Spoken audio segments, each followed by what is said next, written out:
प्रथमे आमे चुली रे बसैथिबा कड़ाई को गरम करी सेथिरे आस्ते आस्ते करी सबु पत्र कोबी को पकेइबा। चुली रो आंच को मीडियम रखिबा एवं पत्र कोबी सबको काटिकी ताको भल भाबे धोईकी पकेइ दबा।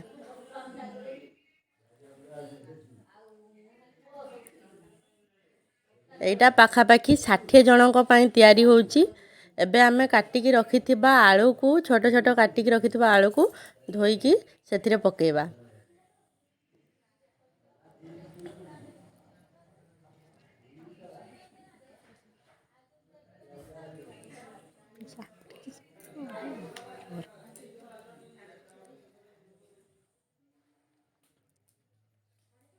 एबे आमे सेथिरे स्वाद अनुसार लूण पकेइबा प्रथमे सिझी होबा पई एवं तापरे आमे सेथिरे पकेइबा हळदी गुंड। एबे प्रथमे आमे याको सिझेइबा भल भाबरे। एबे आमे पकेइबा या सहित बुट डाली को बंधा कोबी आलू तासो एका समय रे पकेइबा देले पत्र कोबी आलू भल भाबरे सिझी जिवो एवं बुट डाली दर सिझा रहिबो जहा कि खाइबा पई बहुत टेस्टी लागि थाए। एबे आमे सेथिरे तेजपत्र पकेइबा काहेकि तेजपत्र रो बास्नाटा केमिति आपण निश्चय जानिथिबे। आपण आगरो रोसई करथिबे एवं जानिथिबे। बे तेजपत्र पकेइला परे आमे ताकू खुसुणी नहीं भल भाबरे ताकू एपट सेपट करी मिसई नबा। लूण आउ हळदी गुंडी भल भाबरे मिसी जिबा दरकार जहा फल रे सिझिला परे लूण एवं हळदी गुंडी रो मात्रा सबुआडे समान रही परिबो। ताकू भल भाबे आस्ते आस्ते करी गोळेई नबा। एबे देखंतु हमर पत्र कोबी आलू अधा सिझा हे गलानी। चुली रो आंच जेहेतु हम एटा चुली रे बनाउचे तेनु चुली रो आंच सबु बेले मीडियम रु अधिका रहिबा दरकार। एबे हम सेते किछि कंचा लंका को छेची की सेथिरे पकेइबा जहा फल रे कंचा लंका रो स्वाद टिके अधिक आसीबो एवं खाइबा पई मध्ये भल लागिबो।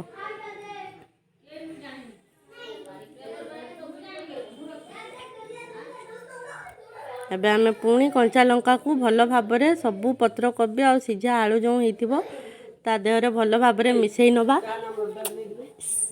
भल भाबरे मिसई नला परे एबे आमे ताको अलगा गोटे बासन को काढी नै कि आमे सेतिरे पकेइबा सोरिष तेल। सोरिष तेल को गरम होबा पई छाडी दबा।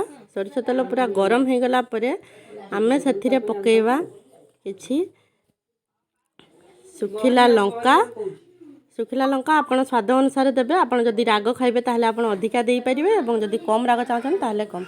एबे आमे सेतिरे दबा पंच फुटण यार टेस्ट को बहुत बढ़ई थाए। एबे आमे सेतिरे दबा पियाज कंचा पियाज काटि के रखितबा आमे ताकू तेल रे भल भाबरे पियाज हल्का बादामी रंगर होबा पर्यंत पियाज को भाजीबा एवं पियाज भाजिला बेले सेतिरे आमे पियाज भाजिला बेले आमे सेथिरे टिके लूण पकेइबा जहा फल रे पियाजटा नरम हबो।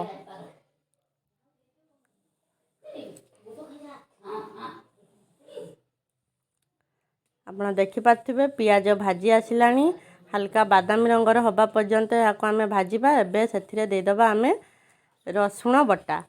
शिଳରେ रसुण बटा देले बेसी टेस्टी लागि थाए जेहेतु आमे चुली रे बनौछु तेणु आमे शिଳରେ बाटी रसुण एथिरे पकेइछु।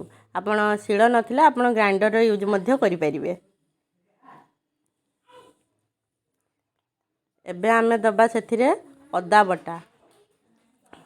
बटा भल भाबरे भाजी हे गला परे भल भाबरे भाजी होबा पर्यंत आमे भाजीबा। मसला रो जो गंधटा से गंधटा मरिबा पर्यंत भाजीबा।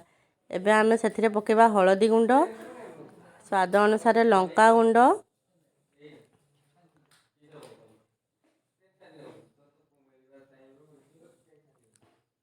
भल भाबरे घांटू थिबा। एबे सेथिरे पकेइ दबा किछि कटा होइथिबा टमाटो।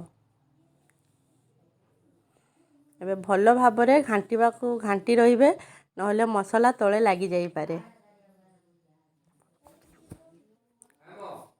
एबे सेथिरे पकेइ दबा किछि धनिया पाउडर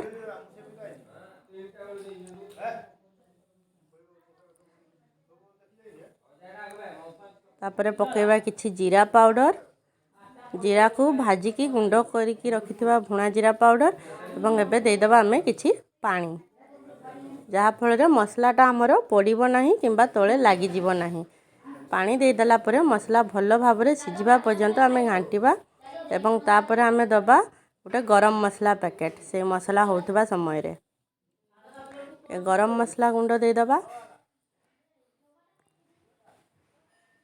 एवं एबे आमे पूर्वरु छाणिकी रखिथिबा माछ मुंड को आमे एथिरे छेचिकी पकेइबा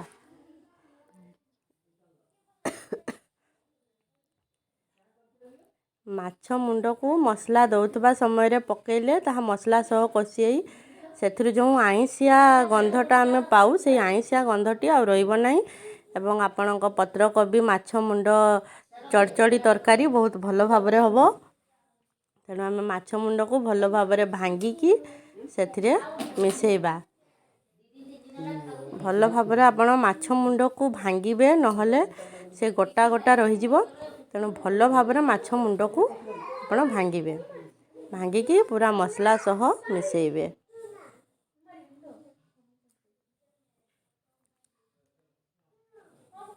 एबे मसला आमर माछ मुंड मसला रेडी हो गला एबे आमे पूर्वरु सिझेइकी रखिथिबा पत्रकोबी आउ आलू से सबू को मसला सह मिसेइबा एवं मिसेई याकु पुणी थरे भल भाबे गोळेई दबा जेमती मसला आउ पत्रकोबी सबु आडे सबु परिवा पत्र समस्तकर स्वाद समान रहिबो